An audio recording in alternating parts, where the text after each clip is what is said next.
But first we begin tonight with a special report. Rheumatic heart disease is thought to be extinct in first world countries, but Australia actually has the highest rates in the world. It's referred to as the disease of the poor, and it's wiping out generations of Indigenous Australians. 6,000 people in Australia have the entirely preventable disease, most of them in the Northern Territory, and most of them are Indigenous kids.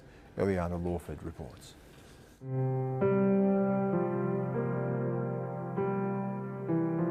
This is Leon from the Darwin community of Bagot. He's just 9 years old.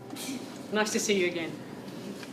Leon has rheumatic heart disease and had to have his first open heart surgery earlier this year. Sick. The operations are costly and involve travelling far from home as there's no cardiac surgery in the NT.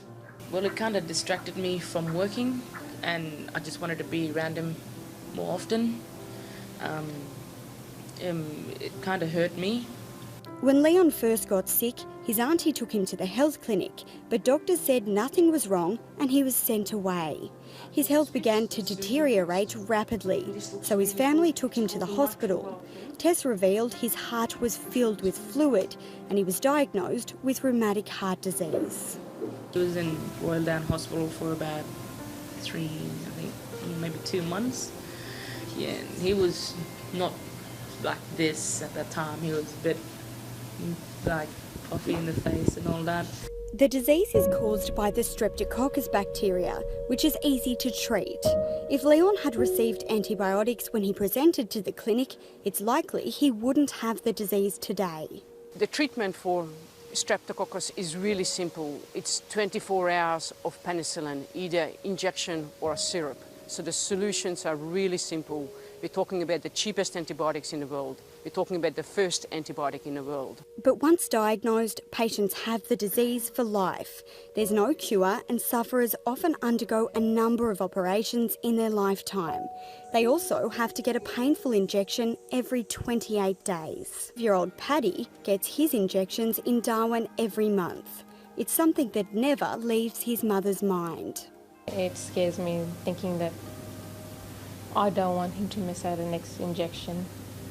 I don't want him to go and have a heart surgery. If it's a disease that's entirely preventable and easily treated in its infancy, what's going wrong in communities?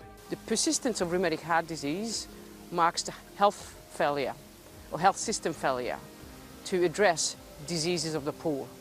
And it's nothing new.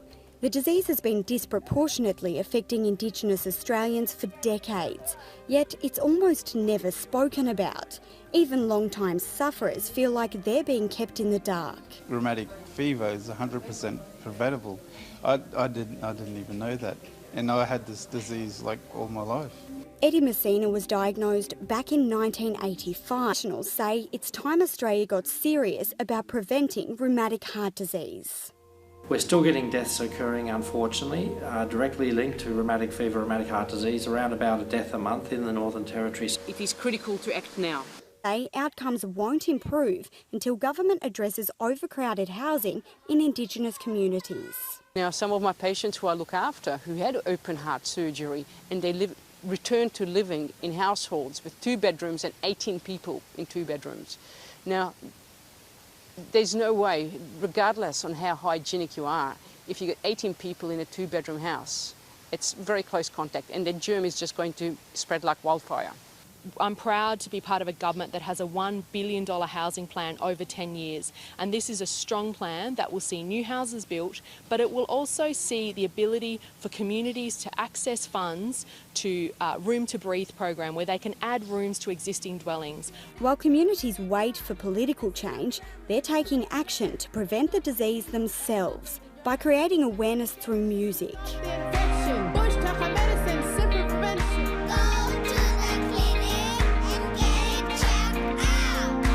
Get the message out. It's time to do it now. Go to the clinic and get it checked out. And more Indigenous workers in our workforce helping our people, because no one else knows our problems like we do. Without change, Australia will keep losing generations of Indigenous Australians well before their time.